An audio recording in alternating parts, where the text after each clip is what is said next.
कुछ लोगों का वाकई पैसा निकलने में दिल चलता नहीं है। इस पर तो उलमा ने बाकायदा किताबें लिखी, चैप्टर्स लिखे कि आपको अपने दिल को इसका आदी बनाना पड़ेगा। अगर आपके दिल से पैसा नहीं निकल रहा तो आप समझ लें आप बीमार हो गए।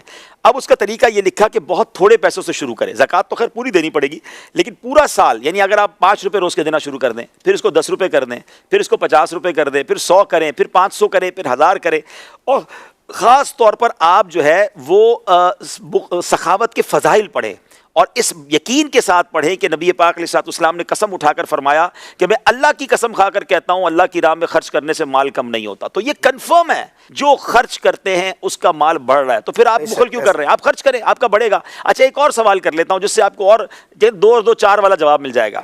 जो बंदा पूरी ज़कात देता है, हलाल कमाता है और पूरी ज़कात देता है, उससे आप पूछ ले हर साल वो ज़कात ज़्यादा देता है, बढ़ती है उसकी ज़कात। तो ज़कात बढ़ने का मतलब माल भी बढ़ रहा है ना। ज़कात से तो पैसे कम होने चाहिए थे। हाँ। भाई मेरे लाख रुपए थे, 2,500 चले गए, 1 करोड़ थे, 2.5 लाख चले गए, 97.5 लाख रह गए। अगले साल वो 2.5 लाख से ज्यादा ज़कात देगा।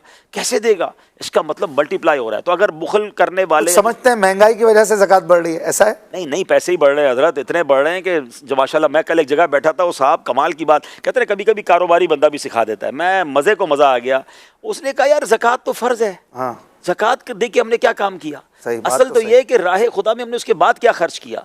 और वो कहता है जो लोग नहीं खर्च कर रहे हैं ना, वो अपना नुकसान कर रहे हैं। उसने कमाल की बात की, क्या उनको पता ही नहीं है वो कितना बड़ा नफे में नुकसान कर रहे हैं। हमारा तो कारोबार ही इतना बढ़ गया, मैं समझ नहीं आ रही। वो अल्लाह की राह में बहुत खर्च करते हैं, मैं उनसे मिला, बहुत खर्च करते हैं माशाल्लाह। मैं मुलाकात के बाद नियत की कि हर महीने एक मस्जिद बनाऊंगा। अच्छा, हर महीने एक मस्जिद बनाऊंगा। सुभान अल्लाह। वो मुझे बड़ा प्यारा बात उन्होंने बोला, जो नहीं दे रहे ना ज़कात, बोले मुझे पैगाम दीजिएगा उनको कि जो ज़कात नहीं देते, अल्लाह की राह में खर्च नहीं करते ना, वो उनको पता ही नहीं वो अपना कितना बड़ा नुकसान कर रहे हैं।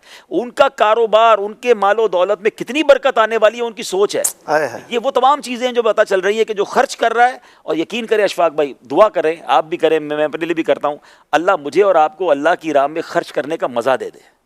जिसको ये चाहत लग गई है ना, जिसको ये सखावत का लुत्फ आ गया ना, आप बिलीव करें उसका मजा ही और है। बंदा खर्च भी किया जा रहा है, एंजॉय भी किया जा रहा है, और फिर उसका जो मजा है ना, वाकई अल्लाह की राह में कोई भी काम, चाहे वो इबादत हो, चाहे वो सखावत हो, जब वो दिल से किया जाता है ना, उसकी मल्टीप्लिकेशन ही और है, उसका सवाब भी और है, उसका रिटर्न भी और है। बल्कि सच्ची बात तो ये अशफाक भाई, ये तो रब की मेहरबानी है, इधर हमें डबल करके मल्टीप्लाई करके दे देता है। वरना ना भी दे तो माल तो उसी का था, उसी ने दिया था। अगर थोड़ा बहुत दे दिया उसकी राह में, तो क्या क्या कमाल किया।